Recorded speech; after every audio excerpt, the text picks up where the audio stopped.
Días.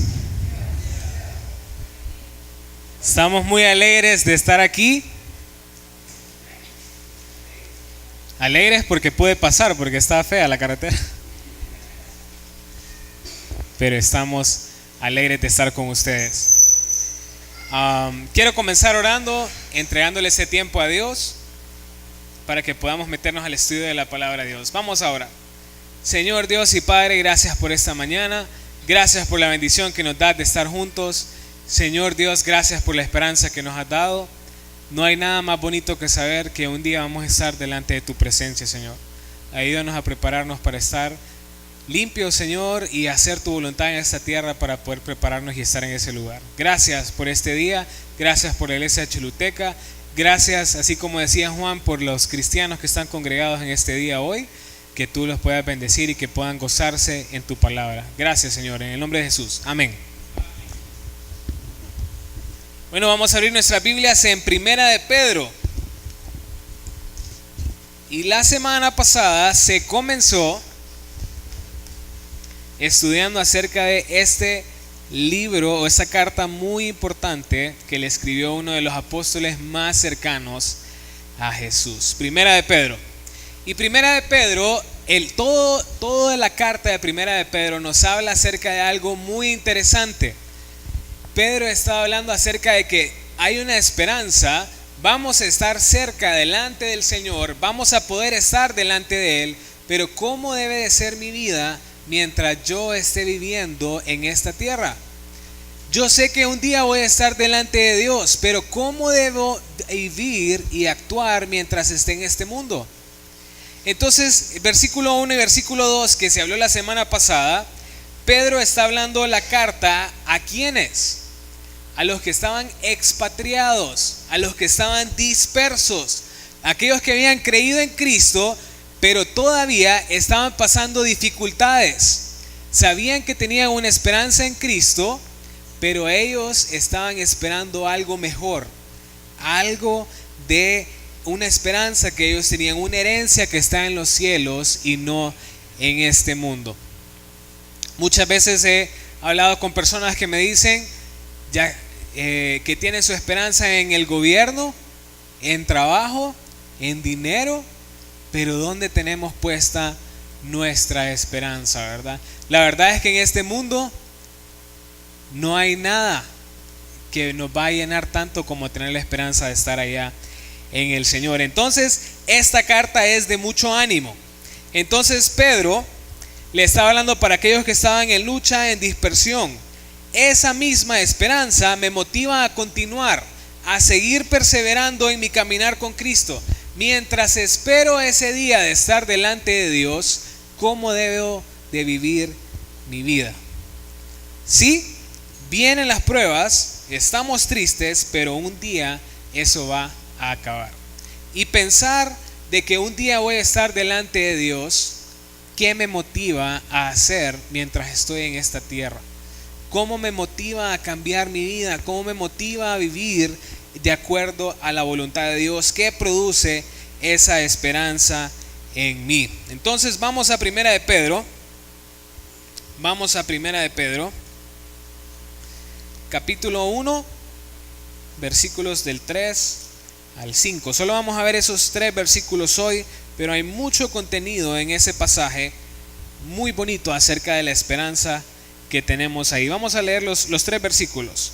Y dice: bendito el Dios y Padre de nuestro Señor Jesucristo, que según su grande misericordia nos hizo renacer para una esperanza viva por la resurrección de Jesucristo de los muertos, para una herencia incorruptible, incontaminada e inmarcesible, reservada en los cielos para vosotros, que sois guardados por el poder de Dios mediante la fe, para alcanzar la salvación que está preparada para ser manifestada en el tiempo postrero. Entonces, los versículos 1 y 2, la semana pasada Juan estaba hablando acerca de en el tiempo de dificultades tenemos esperanza, y eso nos anima a seguir adelante. Pero esa esperanza debe de producir algo en mí. Y hoy vamos a ver de que esa esperanza debe de producir alabanza en mi vida. Y la primera palabra que habla en Primera de Pedro capítulo 1 versículo 3 es bendito. Bendito. Y a pesar de que es una palabra que la vemos a través de toda la Biblia, ¿qué significa esa palabra en mí? ¿Saben? Esa palabra significa: solo Dios es digno de toda alabanza y gloria. Dios merece toda mi alabanza. Eso es lo que la palabra bendito significa. Pero yo me estaba poniendo a pensar, ¿qué cosas producen gozo en mi vida como para alabar a Dios? Cuando me levanto en la mañana y comienzo a orar, ¿qué cosas dicen: alabado sea Dios por? ¿Qué cosas? Porque tengo un mejor trabajo, porque ahora tengo la oportunidad de comprar algo diferente, por una graduación que estoy teniendo. ¿Saben? No hay nada más que me lleve a exaltar a Dios y a alabar su nombre que la salvación y la esperanza que tengo en Él. Porque es imposible tener esa salvación si no fuera por lo que Él hizo en mí. Y hay una palabra muy interesante que dice ese versículo 3: bendito el Dios y Padre de nuestro Señor Jesucristo, que según su grande misericordia. ¿Saben por qué tengo esperanza en Cristo Jesús? Por su grande misericordia. ¿Y qué significa ahora la palabra misericordia? Misericordia significa no darle a la persona el castigo que se merece. ¿Cuántos de ustedes tienen hijos? Ok, bastantes, un montón. Ok, digamos que ustedes, bueno, los hombres, andan trabajando todo el día y la mamá se ha quedado con los hijos durante todo el día, y ese día se portaron muy mal, y la mamá le dice: espérate que venga tu papá. ¿Cuál es la esperanza de ese niño? Castigo, ¿verdad? Misericordia, dice Juan José. No creo. Castigo. Pero ¿qué pasa cuando llega el papá y escucha todo lo que la mamá tiene que decir y más bien le trae un regalo? Se enoja la mamá, ok. Pero en este caso, piénsenlo bien. Mi castigo delante de Dios por mi pecado es muerte. Pero Dios viene y dice: a pesar de que merecen un castigo por su muerte, yo les quiero regalar vida eterna.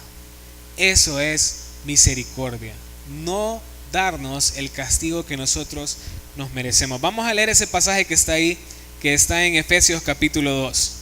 Para mí, si hay un pasaje que habla de misericordia, es ese. Me emociona y me llena mucho poder estudiar lo que dice Efesios capítulo 2, versículos del 1 al 7.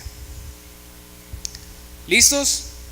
Dice ahí: y Él os dio vida a vosotros cuando estabais muertos en vuestros delitos y pecados, en los cuales anduvisteis en otro tiempo, siguiendo la corriente de este mundo, conforme al príncipe de la potestad del aire, el espíritu que ahora opera en los hijos de desobediencia, entre los cuales también todos nosotros vivimos en otro tiempo, en los deseos de nuestra carne, haciendo la voluntad de la carne y de los pensamientos, y éramos por naturaleza hijos de ira, lo mismo que los demás.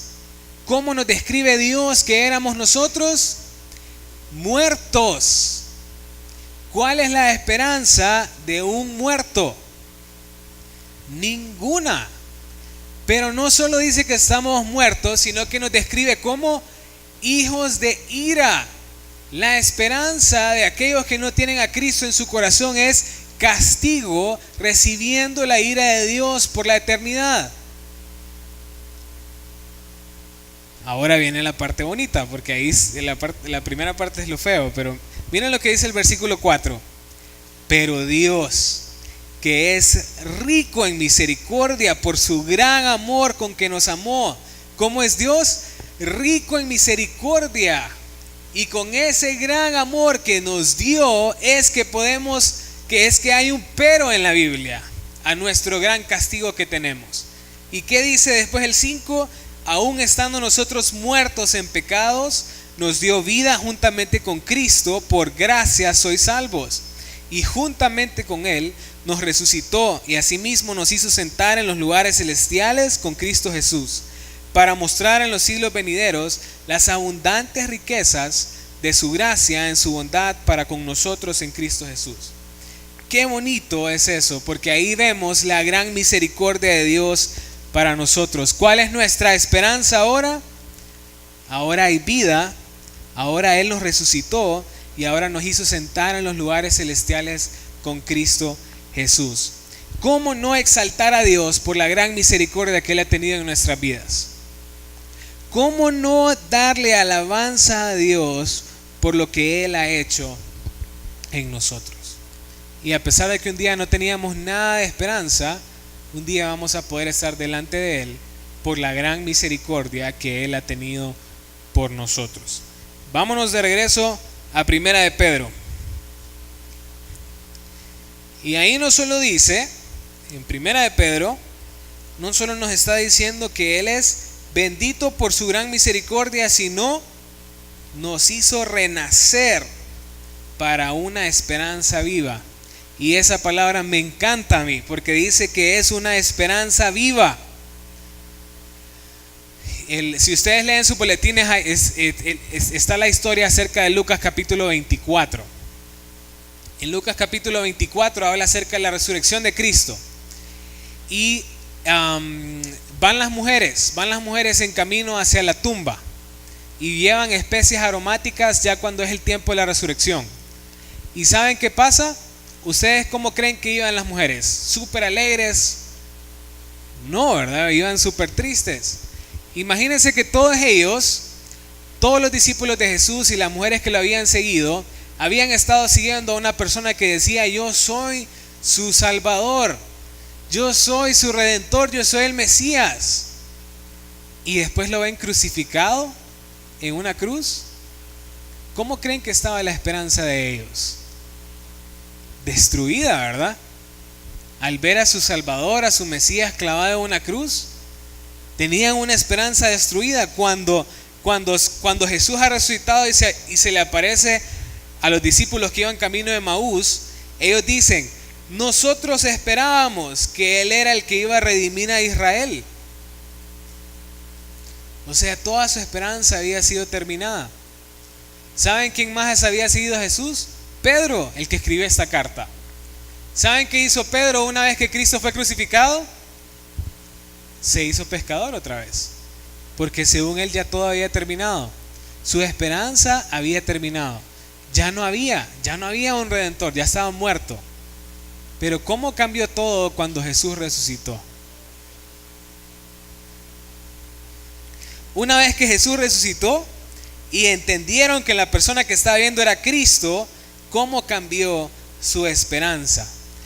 Ya no adoran a un Dios que estaba muerto en una cruz, sino que adoran a un Dios vivo que resucitó al tercer día por ellos.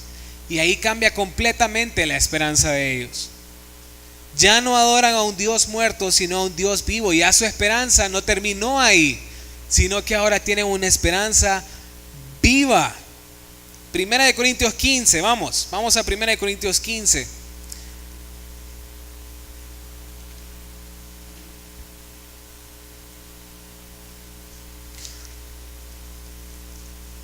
Primera de Corintios 15, versículos 16.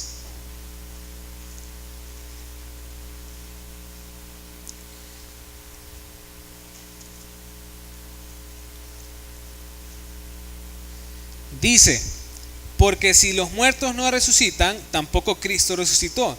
Y si Cristo no resucitó, vuestra fe es vana, aún estáis en vuestros pecados. Entonces también los que durmieron en Cristo perecieron. Si en esta vida solamente esperamos en Cristo, somos los más dignos de conmiseración de todos los hombres. Si Cristo no resucitó, nuestra fe es vana. Pero como creemos en la resurrección de Cristo y la resurrección de Cristo es verdad, tenemos una esperanza viva en Él. Y esa esperanza está guardada para nosotros allá en los cielos. La resurrección nos muestra que adoramos a un Dios vivo y que nuestra esperanza está viva. Y en esa esperanza tenemos una gran herencia que nos está esperando en los cielos. Vamos a Primera de Pedro de nuevo y vamos ahora a leer el versículo 4. Y vamos a ver esas características de la herencia que Dios nos ha dado. Primera de Pedro capítulo 1 versículo 4. Y dice así: para una herencia incorruptible, incontaminada e inmarcesible, reservada en los cielos para vosotros.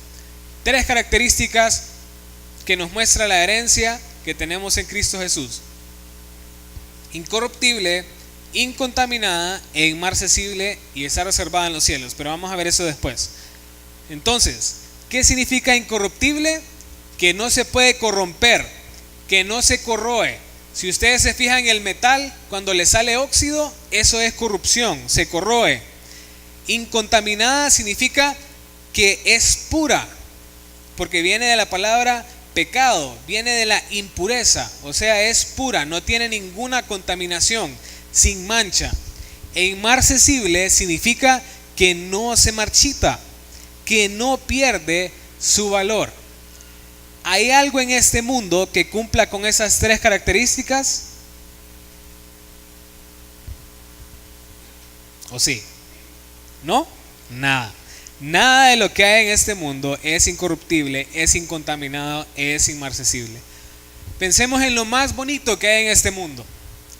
Si pensamos en las flores, ¿cuánto tiempo dura una flor? Aquí no dura nada, es en Choluteca. Tal vez en otro lado. Pero en cualquier lado que sea, las flores duran muy poquito tiempo, se marchitan, son hermosas, pero tienen un tiempo límite. Hasta el hombre tiene un tiempo límite, porque termina y pierde su valor. El metal se corroe, las flores se marchitan, cualquier cosa que compramos material se daña. Yo no sé si alguna vez han tenido como han ahorrado lo suficiente y yo voy a comprar eso, y se compran lo que sea, un celular o un carro, lo que sea, y lo guardan. Y los primeros días, ¿cómo están? Para que no se caiga, no se rompa, no se quiebra. Y yo creo que así me va a durar toda la vida. Nuestras mamás nos decían: es que eso se arruina porque no lo cuidaste. ¿Sí? No es así, ¿verdad? Todo tiene su límite, todo pierde. Sí, así es. Todo tiene su límite y todo pierde su valor, ¿verdad? Ok, por muy bien que lo cuidemos, nada en este mundo va a permanecer. Hemos estado estudiando la carta de Primera de Juan allá en Tegucigalpa. Primera de Juan capítulo 2 versículo 15 habla de que no debo de amar al mundo. Eso es lo que dice ahí. Porque en el mundo están los deseos de los ojos, los deseos de la carne y la vanagloria de la vida. Y dice: pero el mundo pasa, pero el que hace la voluntad de Dios permanece para siempre. Nada de este mundo va a durar para siempre, y gracias a Dios, porque si viviéramos en este mundo para siempre, nuestra esperanza sería bien pobre. Y cada vez que yo estoy pasando por una prueba, cada vez que yo estoy pasando por alguna lucha o alguna tribulación, pienso: esto se va a acabar. Y porque mi esperanza no está aquí, yo puedo tener una esperanza mucho mejor allá. Vamos a Apocalipsis, y este pasaje sí me emociona mucho. Apocalipsis capítulo 21. Porque eso es lo que estaba tratando de decirles Pedro. Esta gente estaba en dispersión, no estaba en su casa, se sentía triste, expatriado, dice ahí. Pero Pedro les estaba animando por la herencia que iban a tener. Apocalipsis capítulo 21. Miren lo que dice el versículo 3. Y oí una gran voz del cielo que decía: he aquí el tabernáculo de Dios con los hombres, y Él morará con ellos, y ellos serán su pueblo, y Dios mismo estará con ellos como su Dios. Enjugará a Dios toda lágrima de los ojos de ellos. Ya no habrá muerte, ni habrá más llanto, ni clamor, ni dolor, porque las primeras cosas pasaron. Vamos al versículo 10. y me llevó en el espíritu a un monte grande y alto, y me mostró la gran ciudad santa de Jerusalén, que descendía del cielo de Dios, teniendo la gloria de Dios, y su fulgor era semejante al de una piedra preciosísima, como piedra de jaspe, diáfana como el cristal. Tenía un muro grande y alto con 12 puertas, y en las puertas 12 ángeles, y nombres inscritos que son los de las 12 tribus de los hijos de Israel. Esa es la herencia que esperamos. Con solo la primera parte es suficiente, dije yo. Ya no va a haber llanto, ya no va a haber dolor, ya no va a haber pecado. Esa es la herencia que me espera. Mi abuela murió en febrero de este año y le compartí el evangelio muchísimas veces. Y ella me decía: hijo, pero me da miedo morir, me decía ella. Me da miedo estar allá delante de Dios. Entonces yo le decía: pero créame que lo que nos espera después es mucho mejor de lo que está en este mundo. Y ella me decía, como toda buena abuelita, me decía: mejor mal conocido que bien por conocer, me decía ella. Y yo le decía: no se imagina usted lo que está allá en los cielos, le digo. No hay nada de este mundo que se pueda comparar con eso. Un lugar donde no va a haber más llanto, donde ya no va a haber más dolor, donde va a haber un gobierno perfecto, donde va a gobernar Dios, donde todas las cosas van a ser de oro, de cristal, de piedras preciosas. Yo no me imagino ese lugar. Yo quisiera estar ahí, y es como Juan lo describía, porque es como lo podía comparar. Pero no me imagino que Juan lo describió tan exacto como era lo que estaba allá. Era increíble. Eso va a ser increíble, el hecho de poder estar ahí delante de Dios. ¿Qué produce esa esperanza en mí? ¿Qué produce eso? Saber de que un día voy a estar allá. Regresemos a Primera de Pedro y vamos a leer el último versículo. Primera de Pedro 1:5.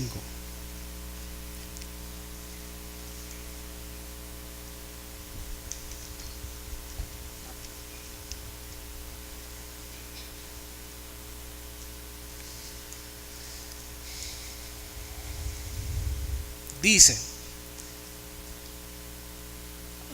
me faltó una parte del 4. Dice que estaba reservada en los cielos para vosotros. Y eso es algo muy interesante también, porque esa herencia no está aquí en este mundo, porque todo en este mundo se marchita, se corrompe y tiene su límite y pierde su valor.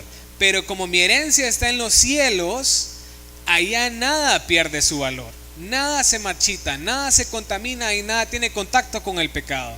Por eso mi herencia está guardada allá, porque en este mundo todo pierde su valor. Ahora sí, versículo 5. Que sois guardados por el poder de Dios mediante la fe para alcanzar la salvación que está preparada para ser manifestada en el tiempo postrero. Y comienza diciendo que eso está guardado, que nosotros estamos guardados, que nos cuida en esa esperanza. Esa esperanza nos da el poder para seguir adelante, para animarnos. Y dice por el poder de Dios. Y está hablando del poder que resucitó a Cristo. Ese mismo poder es el que me va a guardar a mí hasta el día que venga Jesucristo. Me va a guardar hasta el día que yo reciba esa herencia de Dios. Y esa herencia, ustedes saben que toda herencia se adquiere después de una muerte. En este caso la herencia la tuvimos por la muerte de Cristo Jesús por nosotros, y la vamos a recibir ya cuando estemos delante de su presencia. Romanos capítulo 8 versículo 11.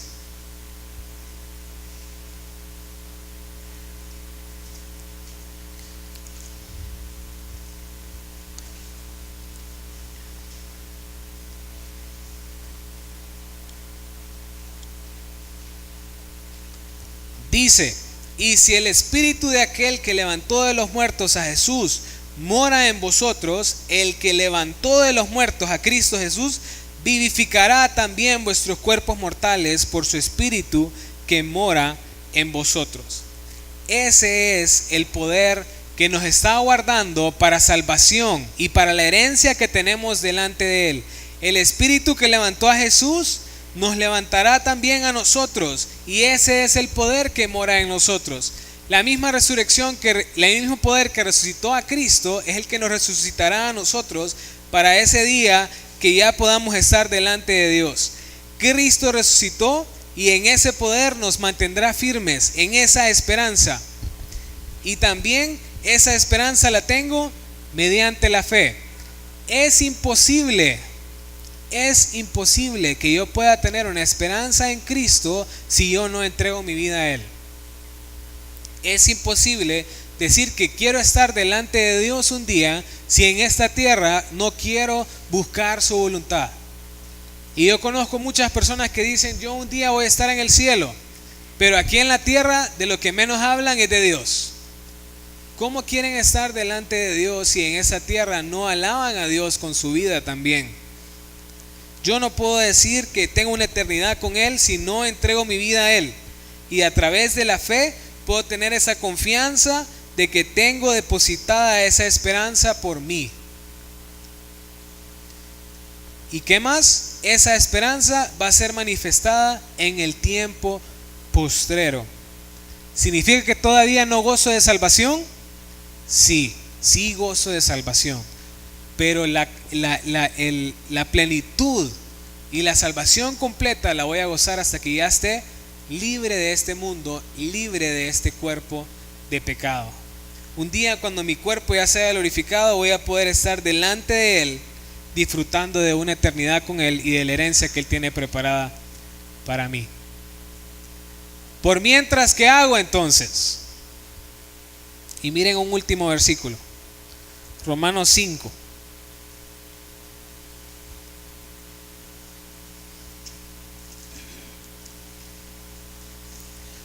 Romanos capítulo 5,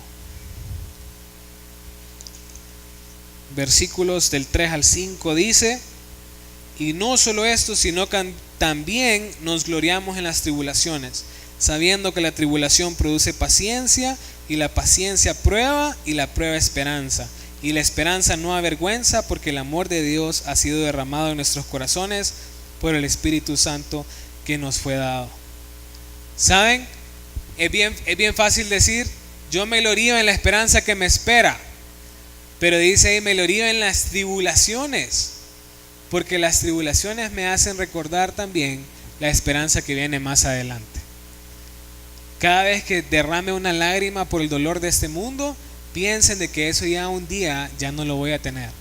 Cada vez que esté pasando por una prueba, piensen que un día eso ya no lo voy a tener, que estoy pasando, que este mundo va a pasar y que tengo la esperanza de estar delante de Dios.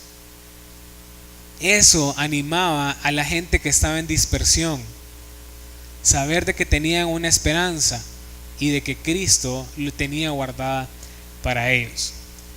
Para aplicar, tengo una esperanza en Cristo. ¿Qué significa esto? He entregado mi vida a Cristo para saber que mi esperanza está guardada en Él. Si no he entregado mi vida a Cristo todavía, necesito hacerlo hoy, porque si no, nada me está esperando allá. Castigo me está esperando delante de Dios. 2. ¿Alabo a Dios por mi esperanza? ¿O estoy alabando a Dios por algo más pequeño más bien? ¿Le estoy dando gracias a Dios por su misericordia, por lo que Él ha hecho por mí, porque Él tiene una esperanza depositada en mi vida? Y ahora que yo sé que tengo la esperanza que Dios me ha dado, puedo confiar durante las pruebas. Hoy puedo decir: hoy viene la prueba, después de que salgo de la iglesia, no importa. Pronto voy a estar delante de Dios, y esa es mi esperanza. ¿Y qué más? Puedo compartirla con otros. Cuando Cristo resucitó, ¿qué le dijo a Pedro? Apacienta mis ovejas. Y una vez de que Jesús se fue delante de ellos, lo primero que hizo Pedro fue compartir de Cristo, porque él quería que todos tuvieran la misma esperanza que él tenía. Hoy también yo, como una persona que tengo la esperanza en Cristo, al ver a otros que no tienen esperanza, debo compartir de Él también a otros. Amén. Vamos a orar entonces. Señor Dios y Padre, gracias por esta mañana. Gracias por esa bendición de poder estar juntos, reunidos, Señor. Y gracias porque nos amaste tanto que entregaste tu vida por nosotros. Padre, si hay alguien hoy que no tiene esa esperanza en ti, que hoy pueda ser el día que te reciba en su corazón. Y gracias porque nos amaste, Señor, y tienes guardado un depósito de nuestra esperanza ahí en los cielos. Gracias porque tenemos una herencia en ti. Te amamos, Señor. En tu nombre santo oramos. Amén.